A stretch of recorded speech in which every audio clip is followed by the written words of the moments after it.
I'm just going to start by acknowledging that we're hosting this event on the lands of the Wurundjeri Woiwurrung and the Yulakat Willam Boonwurrung. Wurundjeri Woiwurrung and Yulakat Willam Boonwurrung are the two of the 5 major language groups of the Greater Kulin Nation. We pay our respects to elders past, present and emerging, and celebrate the diversity of Aboriginal peoples and their ongoing cultures and connections to the lands and waters of Victoria and across Australia. Thanks for coming to Practicing Futures Together. I'm Virginia Overell and I'm the chair of the Cultivate committee who are organising tonight's event. This event asks the question, can practicing or verbalising future narratives together be a way to bring alternative futures to bear? The idea for this event came out of a recognition of a pattern of thinking we were seeing in ourselves and also those around us, a fog of debilitating fatalism. The ubiquity of the end of the world narratives that saturate our cultural dialogues have created a kind of self-confirming feedback loop that diminishes expectations and halts our capacity to imagine alternative futures. But the future doesn't have to be an endless extension of the mistakes of the now, and we need to radicalise and reclaim our relationship to the future. The title of the event is taken from a quote by author and activist Adrienne Maree Brown. Science fiction is simply a way to practice the future together. I suspect that is what many of you are up to, practicing futures together, practicing justice together, living into new stories. It is our right and responsibility to create a new world. Tonight we will hear from landscape architects, researchers, writers, poets and artists. The brief was left intentionally open with the hope that in these speculative future depictions we will hear layering, converging, diverging, and the beginnings of many conversations and the understandings that we can move beyond the endless crisis loop and into a world that contains many potential worlds. I'll end the intro with one more quote from the late anarchist activist David Graeber. The ultimate hidden truth of the world is that it is something we make and could just as easily make differently. Just a general note, we were really hoping to have the opportunity for the audience to contribute their own readings tonight, but the move into the online format might not allow us enough time at the end, but I'll put my email into the chat, and if people could send them through to me, we're thinking of doing a published output, so pieces could be considered for that. But also feel free to put questions and comments into the Q&A, and we'll, as we go along, and we can return to them after the readings. Okay, so we'll get started with Bede. Hello, everybody. My name is Bede. Thank you, Virginia, for the introduction and for the acknowledgement of country. I'm Zooming from Wurundjeri country in Brunswick West, so I'd also like to acknowledge elders past and present. And so looks like I'm going first here. So I got the idea to write this from a uni subject, which I tutored a couple of years ago, which investigated the relationship between social and natural worlds. Halfway through the subject, we sent students to the Melbourne Zoo to try to understand what the zoo can say about current and past relationships between social and natural worlds. That always had very interesting results. So in that vein, I have written Melbourne Zoo Review 2042. So when I go traveling, I have a guilty pleasure. I like to read Google reviews. Not because I trust their accuracy or their specific usefulness to me. I'm often reading them looking for a laugh, or to be honest, I don't know what I'm looking for, but somehow they draw my attention. My favorite reviews are the type that say things like, great vibe, dinner was amazing, lovely service, 2 stars. So naturally, when I was given the chance to travel forwards in time, 21 years, the first thing I checked out was a couple of Google reviews. Specifically, reviews of the Melbourne Zoo. I'll share a few that you might find interesting. Of course, when reading out reviews, the best place to start is the 1-starers. Someone called Vincent, a local guide, writes, "This place has become a disgrace. The new design is caving in and removing all the exciting animals. My kids have seen wallabies before. I want them to see tigers, pandas, exotic things. We can do VR at home. And yet again, we come into Melbourne and cannot find anywhere to buy a meat meal not grown in a lab. Disappointed."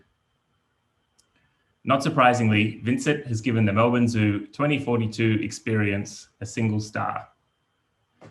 Another disgruntled review reads, "It's hard for children to follow the complexity of the exhibits now. The message about animals is far too complicated for them. And the focus on urban adapted wildlife, give me a break. We literally have those vermin in our backyards."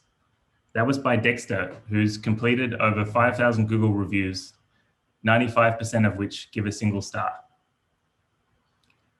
Someone called Zhang Wei seemed to have a better experience, writing, "It's not quite the same without the big cats, but on a 49-degree Melbourne day, any designated climate escape area is certainly worth a visit. The combination of water misters, large trees, and bandicoots darting about was quite lovely." That's a 4-star review. If I scroll across to a tab I don't recognize on my phone, we get Judith, a verified Google Scholar, place academic. She writes, "When I was a child, the zoological garden remained a bastion of imperial influence. Under the new agreement, the colonial legacy of the zoo is being dismantled. This shows up particularly well in the new exhibits for children. Of particular fascination to me is the human microbiome exhibit. This display presents the idea to children that their own bodies are the zoo, by allowing them to see the interspecies interactions of their microbiomes in real time and begin to understand the trans-species interplay of their own health." Naturally, this academic version goes on for thousands and thousands of words, but still it's distilled nicely into a 4.75 stars.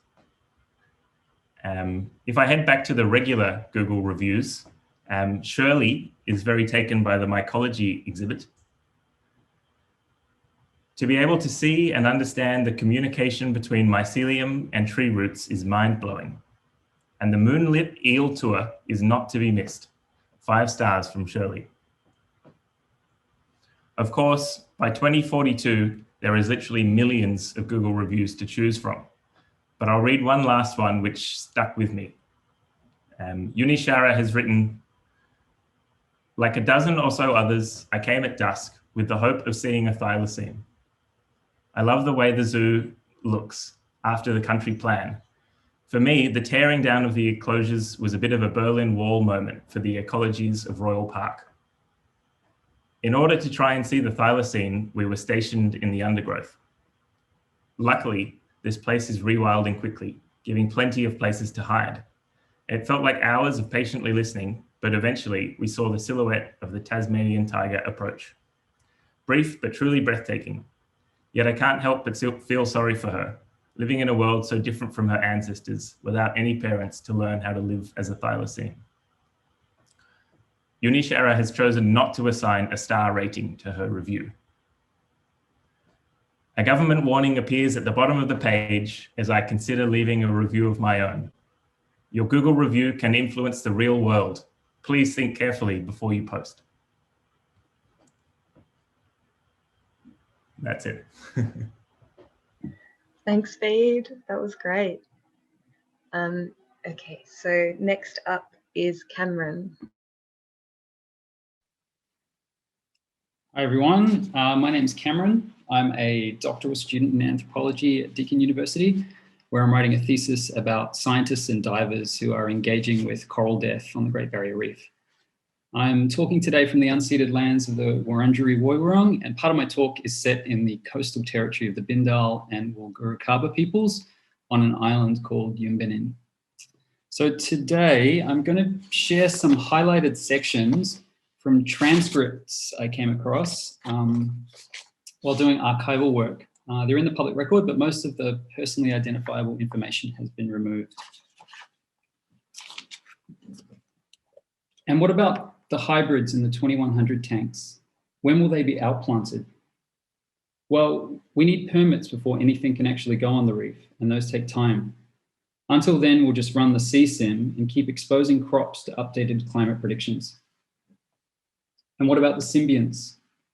We're engineering the zooxanthellae first, since they seem most responsive to changes in thermal load, and then we'll work on the bacteria and the rest of the microbiome. Using the same techniques? Yeah, mostly assisted evolution, but it depends. Shouldn't these be in the fridge? They're from the new CSIM crop. The tenuous hybrids? Yeah, I got lucky. When I did it, I had to keep mine in a cooler. Are you nervous? A little, I don't know. Just do a test. Do it like on your legs. But what's the point? Just to see how you react. Just pick a bone, just one. See if you feel better in a couple of days. But I want to do the whole thing. Can you feel the honeycombing? No, I'm just itchy. Wait until the symbionts populate. I just hope you didn't get a bad batch. No, the genetics are good. Really? You believe what some tech at the Institute told you? It wasn't the Institute. Who told you it was good? Someone on the forums? No one on the forums can actually get hybrids. They're injecting aquarium nubs. I got viruses, bacteria. I got the whole microbiome. I can see it in your skin. Have you felt anything? A little bit of honeycombing, but most of the calyces haven't expanded. I think the epidermal plugs worked, but I don't think the bath is working. I don't think the zooks have taken. How much did you put in? 2 packs. All the biome stuff they prepared for the upcoming 2 seasons. Are you sure it's not a bad batch? It's going to work. But what if it doesn't? Hi, it's me. You woke me up. Where have you been? I've been calling the room. I'm on the island. Don't do that. It's a nice night. The water is warm. It's calm. Did anyone see you on the ferry? No, I was covered up. What are you going to do? I'm going on the far side, past the boat ramp. I'll float out to the wreck and wait for the reef to do its work. Maybe I'll populate in a couple of hours. Can you just wait for me? You'll take too long. So where exactly did you last see them? Just floating on the surface out past the headland. The current was whipping into the channel. So you weren't the diver that chased them? Nah, he's dropping his tanks at the shop. He tried to follow them once he saw their skin and they just swam off into the shipping lane, just kicked right out. Why didn't he chase them? All that equipment and the current? No way, not a chance. In regard to permits, is it true that outplant applications for the tenuous hybrids were denied a number of times by the Marine Park Authority that decade? Yes, but that doesn't mean we tried other distribution methods. Would the distribution method, as you call it, in this case, a human subject, have been considered a viable option for seeding at the time? Maybe, in theory. Surely we can't be held accountable for how a few individuals misused our research in the past. This was unthinkable back then.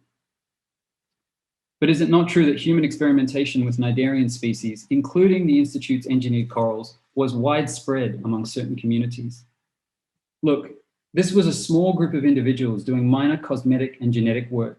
The subject's intervention was likely for an undiagnosed thermoregulation condition. I'm not trying to shift blame here, but there's just no way we could have known.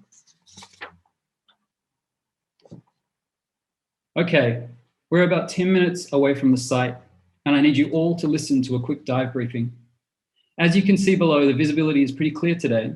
We're already over the tenuous fields, which now cover almost the entire edge of the continental shelf.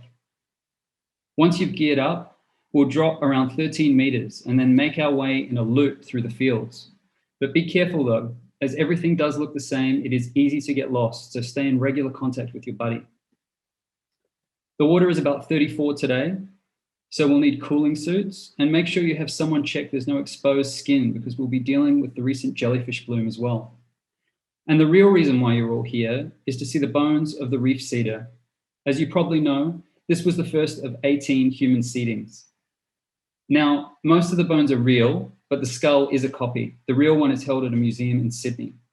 I know for some of you this is a pilgrimage, but while underwater, please refrain from touching anything. Remember, you are contractually obligated not to disturb any part of the site. If you have your perfect buoyancy certification, you'll be allowed to view the body up close and see the way the reef grew out of the bones with the spine still fused to the fields.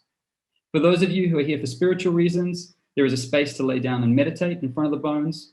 We also have 2 people here with sea burial permission who will be depositing remains at the outer columbarium and conducting an afterlife ceremony. Please be respectful. And so long as there are no questions, I hope you'll all have a great dive today at the Great Barrier Reef. Thanks, that's it. Thanks, Cameron. It's so interesting already seeing things emerging like the like a mediation through forums or like the Google reviews. So it's exciting to see what's next. So next up is Claire.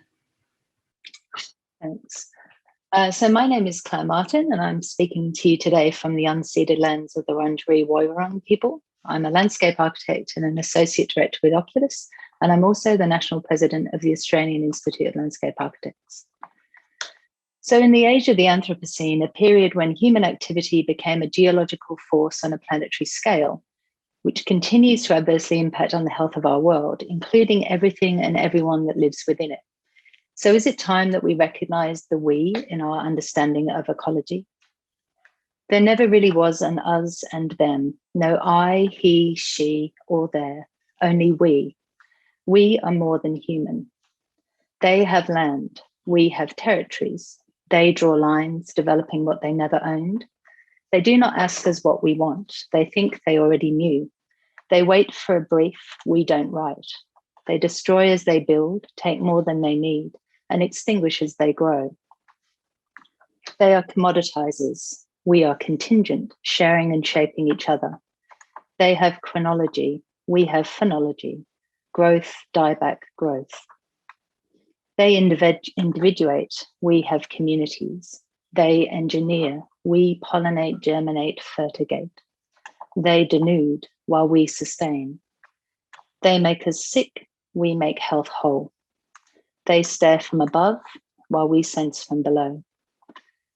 They work in silos while we are within, implicated and indivisible, working together as they grow apart.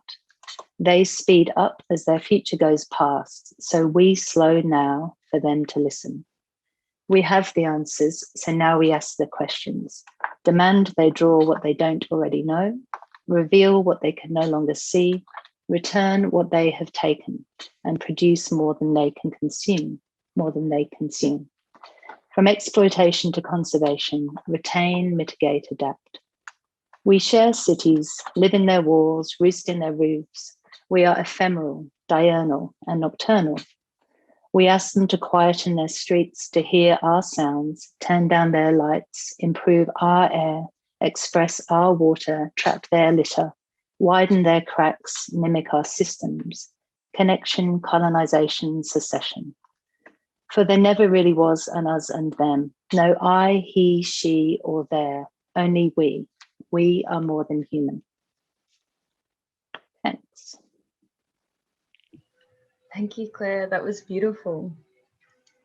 So next up we have Eva. Hello, thanks Jen, thanks for organising. My name is Eva. I'm streaming in from Brunswick East, which is Woiwurrung country. And when I was thinking about practicing futures together, I was thinking about how I'm a poet, and in my poetry practice, I often think about Jacques Lacan's theory of the future anterior, which he talks about being the subject himself. He says, what I shall have been for what I am in the process of becoming. And Jill Jones, an Australian poet, she has a new book called A History of What I'll Become. So it's kind of thinking about the future in terms of speaking, writing, or grieving the past, the process of becoming. And the process of becoming comes precisely from this kind of speaking, writing, grieving a history. And I think I'm going to read three poems, and I think they all kind of work. They either like use a future anterior kind of sense, or they speak to this idea. A source. The walk up the hill is what a good farmer might call normal, but it's pretty good. A cow path that's concrete, a sentence, not a line. It's abstract to me how broken stones get mixed with water. What is it that writers mixed together say? Autobiography is for losers, not poets. I'm a poem, the one I lost when I was 20, about cows' eyes. Their feet make whole homes for arriving rain. My gumboots bend full circle, slowing down the way I see smoke where there's mist. The tank's the round middle, empty except for a dead bird, its feathers to put in caps, its signs for freedom or comedy. Our neighbour used to maintain the tank and the creek like pens and books, like friends and divinity, as a source. They say it's possible to fish water, but I can only find mud and it's freezing. They say it's the ride, not the saloon. And it's my loving of the fixing and also the stopping and thawing that makes the pipe open and the water start gushing.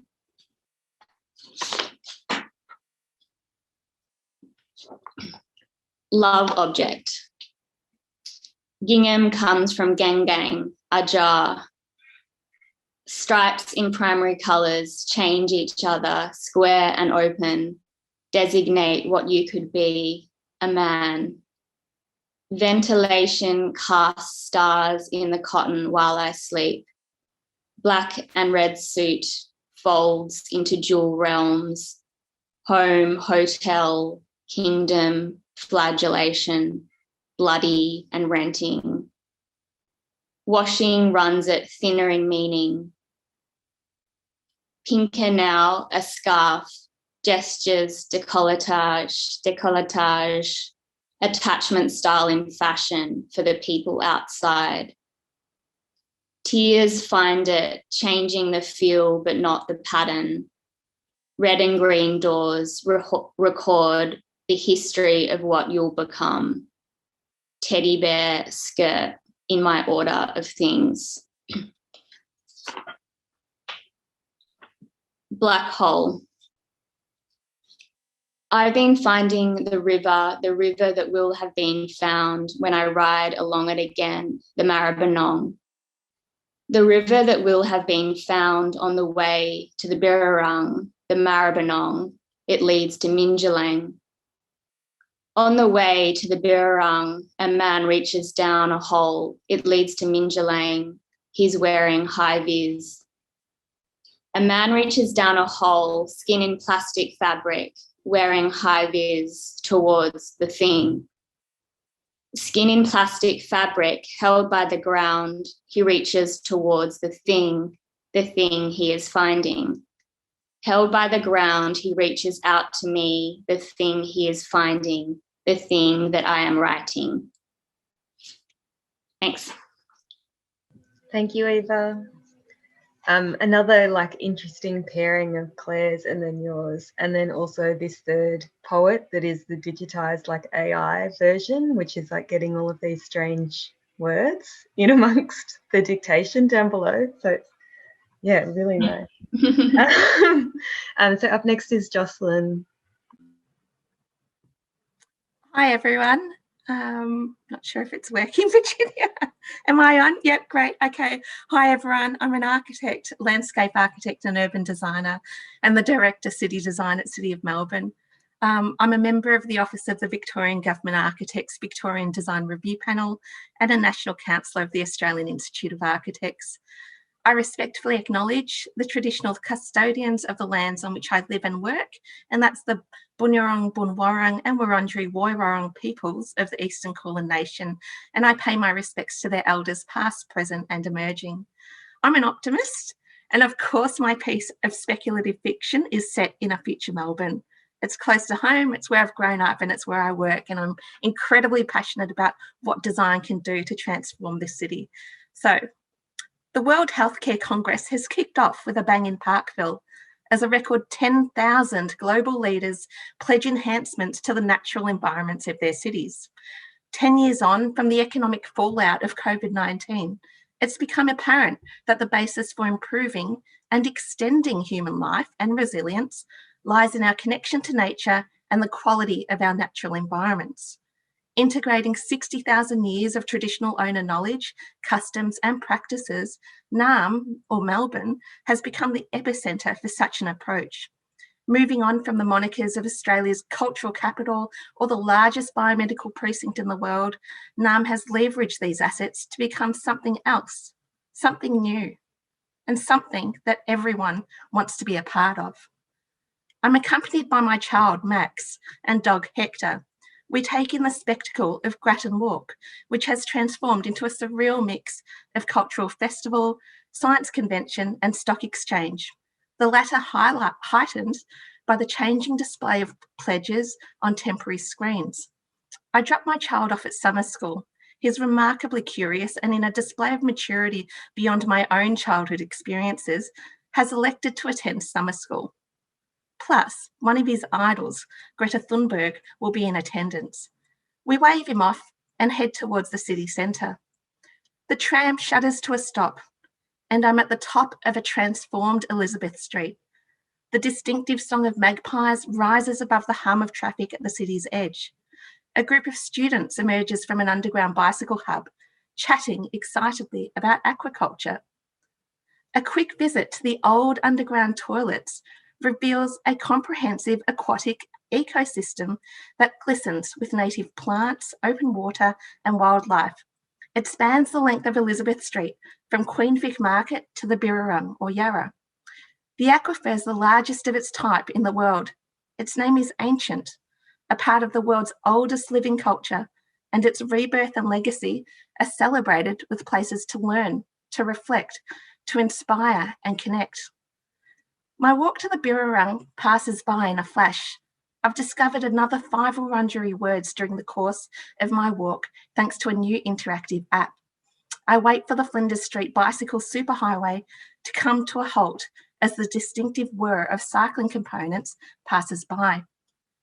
An expansive boardwalk frames the waterfront, its edges undulating to enable varied interactions with the Birrarung and its tides.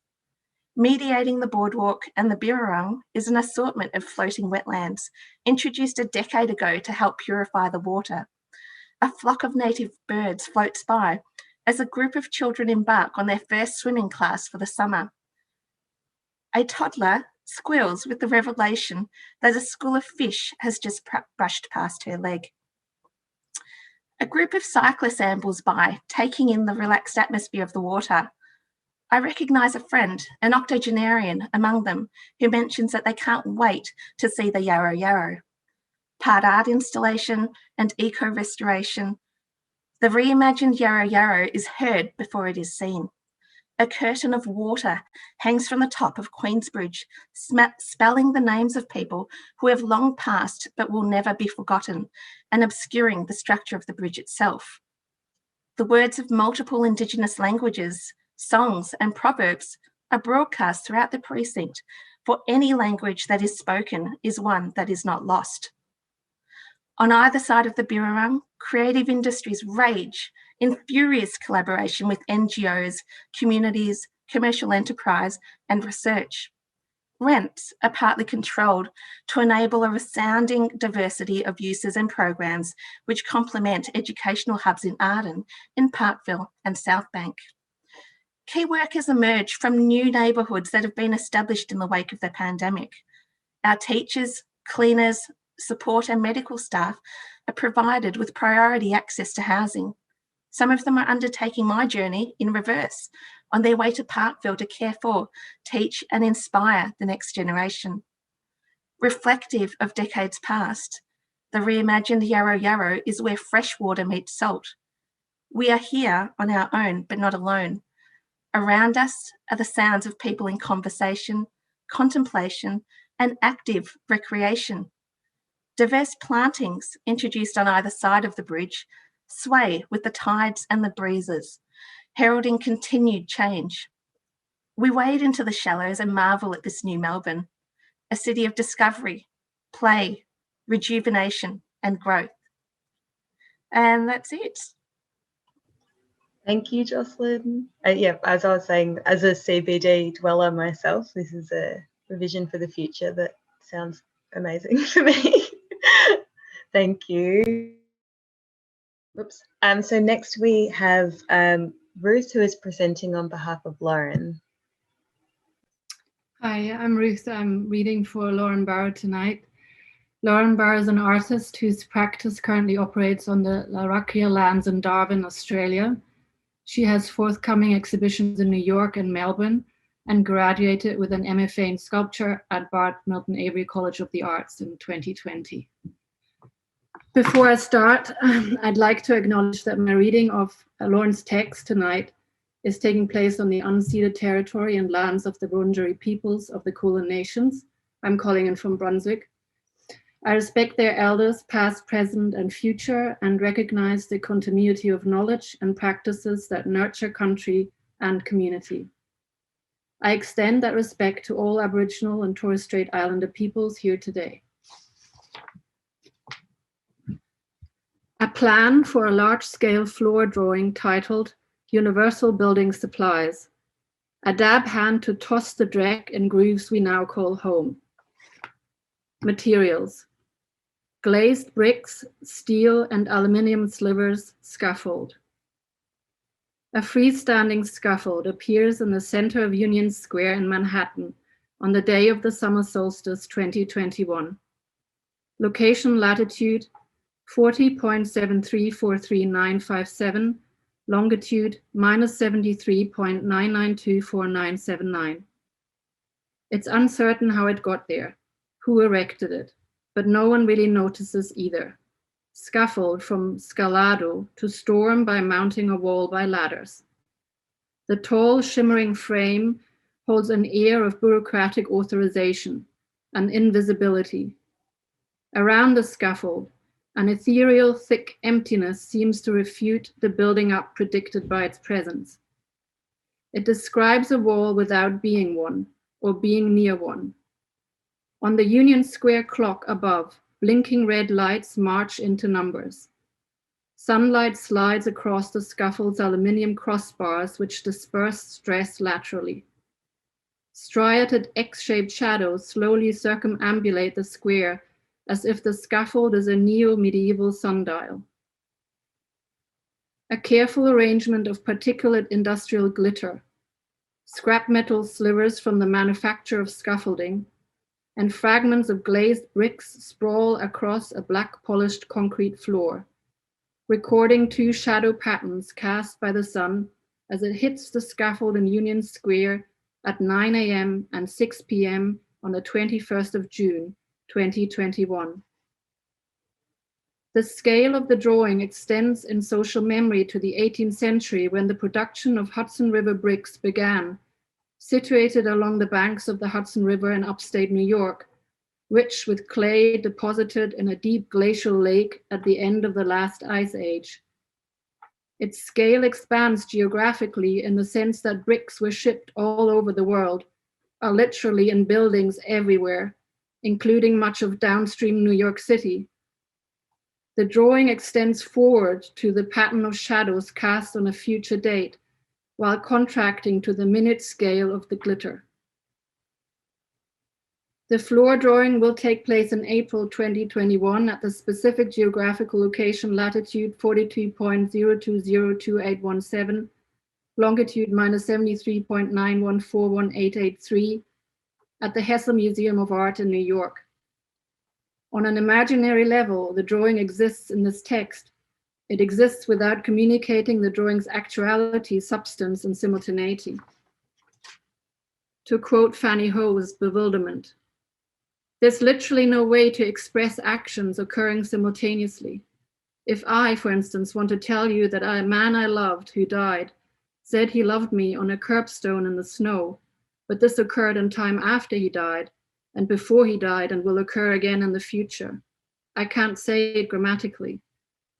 You would think I was talking about a ghost or a hallucination or a dream, when in fact I was trying to convey the experience of a certain event as scattered and non-sequential.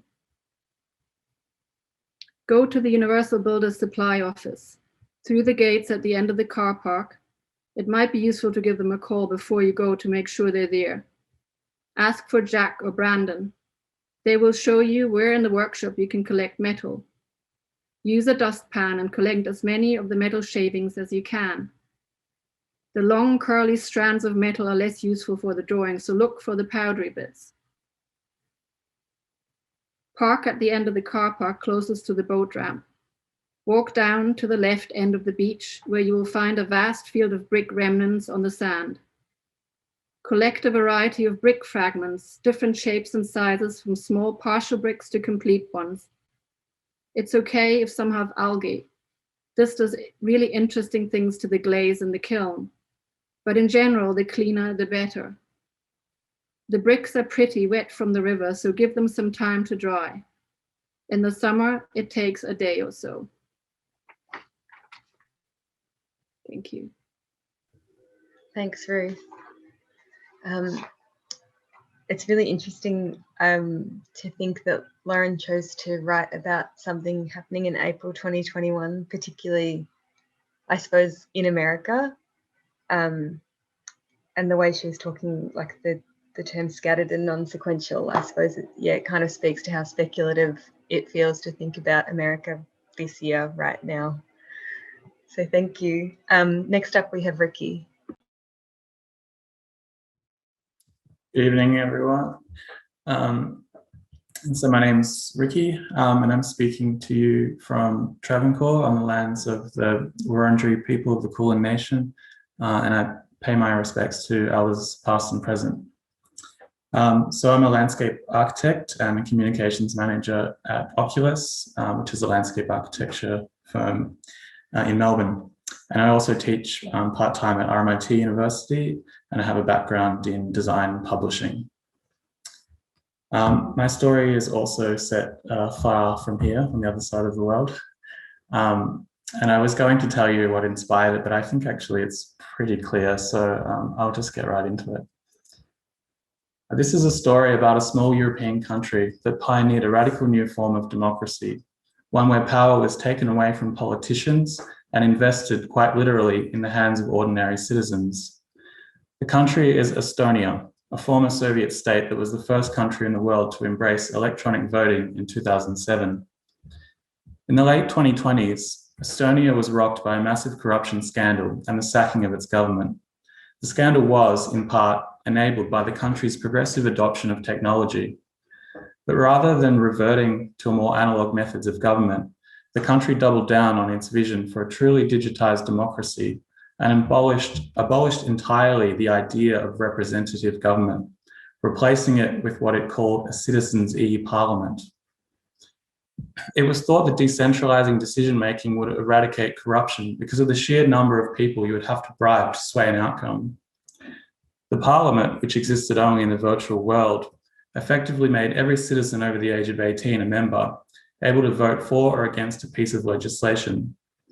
Political parties and elected governments still existed, however, they had no voting power. Their role was purely to develop and present policies to the people and try to convince them to support them. Blockchain, the technology that underpins cryptocurrencies like Bitcoin, provided a secure framework that was virtually impossible to hack. However, as Estonia would soon discover, their digital democracy could still be disrupted in other ways. With a mandated 32-hour working week and universal basic income, Estonians were granted the time and means to be active participants in their democracy and are required to vote on an average of 1 to 2 bills per week. Voting is done through an app on a smartphone with a simple swipe left or right, all that's needed to cast your ballot. The system combines all levels of government, from national to local, with bills ranging from healthcare spending to plans to renovate the local swimming pool. But the Citizens' e-Parliament was not without its opponents or controversies. For some, it represented the gamification of democratic processes, with the naming of Tallinn's new opera house, Putin's Wiener, a case in point. For others, it was an unreasonable burden to place on working people and an unacceptable invasion of privacy, with a person's entire voting history traceable on the blockchain. Government spending on information campaigns skyrocketed, with just about every street corner hosting a digital screen shouting either vote yes or no to whatever the bill of the week was. Rifts in friendships and families were created when voting records were occasionally hacked and illegally published on websites like Reddit. But perhaps the most concerning phenomena that came through was the formation of underground political networks with no leaders or accountability. There were anti-capitalist revenge groups that formed on platforms such as Reddit and Signal, who would mobilize citizens to vote in ways that would punish certain corporations, rightly or wrongly, sometimes leading to large corporate collapses and job losses. Right-wing movements also formed, one of which successfully swayed the population through fear-mongering to slash its immigration intake to 1/4 of its previous level, despite the fact the country has an aging population and major skills shortage. None of this is new or particular to the idea of a digitized democratic system. However, by removing power from the politicians, it inevitably manifested elsewhere, often slipping underground and with less accountability. Estonia's experiment was by no means a panacea to the problems that plagued Western democracies. Where it solved issues, new ones seemed to emerge. However, it provided an example to the world that democratic systems can be done very differently and arguably better to anything we've seen before. And such examples were desperately needed at a time where the very idea of democracy was so badly tarnished. I will end on a quote, which rather embarrassingly was already read tonight, from the late writer and anarchist David Graeber. And this is, I think, because we're both watching a documentary series. The ultimate hidden truth of the world is that it is something we make and could just as easily make differently. Thank you. Thanks, Ricky. Yes, it's a great quote. What can we say? Okay, so with everything happening with GameStop, while I was thinking about this project, it's such an interesting thing to pivot off when you're thinking about future narratives. Great. So next up we have Spencer. Hi, everybody. So my name is Spencer Lyon, and I'm an artist, writer, and curator, and I'm working and streaming in from Wurundjeri and the Woiwurrung lands today, and I'm in from West Melbourne. So these are two texts that I have from the past couple of years that I've kind of merged together. They're both written for different purposes, for different exhibitions. One was a text of my own from my own exhibition, and another was a commissioned exhibition text as well. And so these are sort of loosely prose, poetry, narrative pieces. So one. And so the stench of slaughtered criminals rose from the cobbled streets of the town square. At times, the wind carries the fetid stench into nearby stores.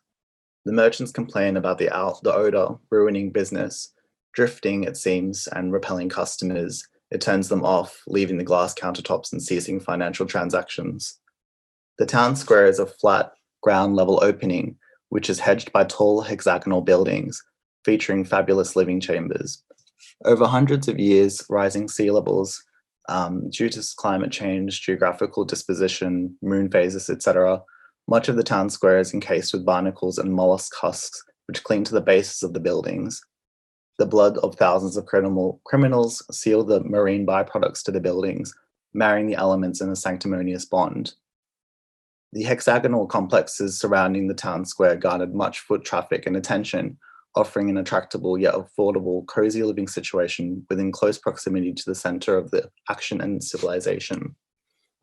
In the hexagonal chamber room, people preoccupied the center of the space, forming the inner perimeter. Others who are less inclined to participate in the event, some reasons may include fatigue, hunger, or boredom, line the walls of the space and create the outer perimeter. Some have their backs turned to others alone. Some choose to use their energies to speak to others, forming what we call discussion. The outer perimeter speaks in a pointed yet languid manner, preferencing dialogue relating to cuisine, administrative duties, future plans for travel, and so forth. Inflammatory comments are made, by which, and are punctuated by, snickering, nodding, laughter, in relation to others, They are forming the inner perimeter. Lining the walls of the hexagonal chamber room are a series of technical drawings depicting white doves in various states of repose. There are a dozen or so drawings hung in an even line. They are rendered in colored pencil, and it is clear that the hand which has drawn the doves is highly skilled. It is said that the drawings are meticulously created during though it is only solemnly referred to as a difficult time for the creator. The doves, I would say, are arguably a global symbol of peace and unity. A beetle emerges from the Earth's soil, burrowing from the depths of the underground. When the beetle becomes unearthed, it is then drenched with wet rain. Swollen clouds burst and enshroud the town in water rain, a sure blessing which will reap a bountiful harvest. Past the town square, tacit figures are huddled around the gentle animal. We can tell that the animal is gentle and kind because we can see that it offers an expression of serenity and foreboding, for the gentle animal kneels on its forelegs and at once unfolding as sacrificial and also reverent and peaceful, and is such a two-dimensioned being, revealing itself like a two-faced scimitar. And then so 40,000 years ago, a figure, I suppose it is indistinct and partially obscured by peppercorn trees, unearths amounts of large soil in an open field. The land is uneven. It is a series of excavations which pockmark the dry, arid landscape. The figure toils the earth's furtive surface with a provisional tool, an intricately bound selection of bamboo pieces, clay, woven reeds, and a sharpened crescent rock filed to an incisive edge. The tool is menacing in its appearance, yet gracefully constructed. To note, it is adorned with an interesting use of organic matter, such as kelp, shamrocks, ginger root, etc., which elevates its objecthood from pure functionality, flirting with the soft-edge realm of design. The tool is raised in the air, and then with a swift arc driven down into the Earth's damp surface, wet with summer rain. Another note that this is years before controlled flooding and agricultural systematic gridding. The figure ceases, entering a state of rest from the day's activities. Resting underneath the peppercorn tree, the figure could be said to have the series of thoughts: food, shelter, and rest. Number 2. To be unwell is to be rendered useless, or is it to be fashioned from cardboard or spit or from the word of others? Is it to be like an MSN diorama with spherical vector forms, a shaded channel 9, or in full rasterization? Fictive elements of a confession stray viciously in silence, like wires in dry dirt. Yesterday, I think it was, I was rereading an article that was titled "The Epidemic of Gay Loneliness," which was originally published by the Huffington Post in 2017. I mostly identify with the statements in the article, perhaps leaning towards the idea that loneliness is a dull universal truth, a relatable bland humanism. I imagine the figures and statistics in the article turning pudgy and indolent, morphing into 1960s illustrations of cherubs heavy with sleep. 6, 3, 2, 1, 2, 2, 6, 4. It's funny what changes within 2, maybe 3 short years. Perhaps it is because I question the idea of a community, which is becoming increasingly caustic. A community is a cage. It is a closed question or a singular puncture, an amorphous faceted speck. It is rumor, alcoholism, introspection. Other terms could be vague, obscene, titillation without suspicion, a dirge on the dance floor, auto-tuned knowingness, torrid encounter, obtuse loneliness. To be treated questionably or badly is an interesting perspective, as I imagine myself in the center of a midst of an enormous Year 10 mind map, the ravenous Sharpie swirls and strokes, demarcation spherical lines across the mid-center of the painting illustrate boundaries, unknown territories. Other markings, a cluster of angry lacerations on the paper, implemented by a legitimate stabbing motion, like a locust swarm. I outline a lazy taxonomy of interpersonal links, social aura in stabbing motion Barrow. I draw the TikTok logo. Spherical demarcations line appear everywhere in supposed vectors of true and other signs of virtue, of imagined significance. I think of this sort of drawing as an embryonic resistance, a field study. Person A, B, C, a rhinoceros tusk, moon partitioning system, flammable building cladding, a gigantic tattoo that reads ready. Dust motes drift in the lazy late afternoon haze like a private elixir. The flecks form elegant patterns like tectonic driftwood, a marker of the impossible quantification of solitary time. Thank you. Thank you, Spencer. I feel like there was so much in there. I'm like, definitely want to publish these now because I need to read that more than once. Thank you so much. And next up we have Gyan Manik, who is going to be presenting for Tristan. Hello, yes, Tristan's on the road somewhere in South Australia, so I'm reading his piece called Community of Hope. Apologies if I mispronounce some stuff. So Tristan Harwood is an Indigenous writer and critic, a descendant of Numbalwa, where Rose River opens up onto the Gulf of Carpentaria. To begin with, the acknowledgement that the recitation of this text not only takes place in, but is made possible by an area rich with Indigenous theory and practice, the histories and presence of Boon Wurrung and the Woiwurrung of the Kulin Nations. The nations within this alliance negotiate and continue to practice relations with each other and to share the land with regard for each other's jurisdiction, governance, and sovereignty. Each of these nations exist in deep reciprocal relations with the land, waterways, and skies, and the plant and animal nations within their territories, and all the metaphysical and material things that connect them to this place of meaning and belonging as kin. To begin, drawing from Lyon Betsamosaki Simpson's book, Nishnabeg, Brilliance and Resistance, Coloniality or Colonialization or Settler Colonialism or its de facto process, disposition, displacement, capitalism didn't seem complicated anymore. The mess I was wrapped in didn't seem so inevitable. It seemed simple. Colonizers wanted the land. Everything else, whether it's legal or policy or social, whether it's called inclusive design, placemaking, site responsive, informed prior consent, community consolation, barrack building, new town squares given Indigenous names, recognition, reconciliation, shithole is part of the machinery that is designed to conceal this colonial imperative. The world Nishnabeg elders pulled me into, a cognitive, spiritual, emotional, land-based space, didn't recognize or endlessly accommodate whiteness. It didn't accept the inevitability of capitalism, Simpson writes. Cutting against the grain of Mark Fisher's capitalist realism, in which, unable to see beyond the limits of his own whiteness, as the title tells it, Fisher saw capitalism as the only inevitable reality. The resurgent Indigenous literature of Simpson, the Gaywu group of women, Lionel Fogarty, Oscar Zita Acosta, Ojiru Nunankal, Kevin Gilbert, Alex Wright, Cheryl Lightfoot, Jack Davis J, Sakai, Kim Scott, Glenn Coulthard has already imagined and practiced a future beyond what Fisher saw, beyond settler solidarity, colonialism, whiteness, and anthropocentrism. Especially, Coulthard said in this context, for his conceptualization of grounded normativity, which he defies in Red Skin, White Masks, as the modalities of Indigenous land-connected practices and long-standing experiential knowledge that inform and structure our ethical engagements with the world and our relationships with human and non-human others over time. Grounded normativity forms the necessary beyond and before the starting point of any form of land-based activity. And here land is multidimensional, multi-sided, microbiological.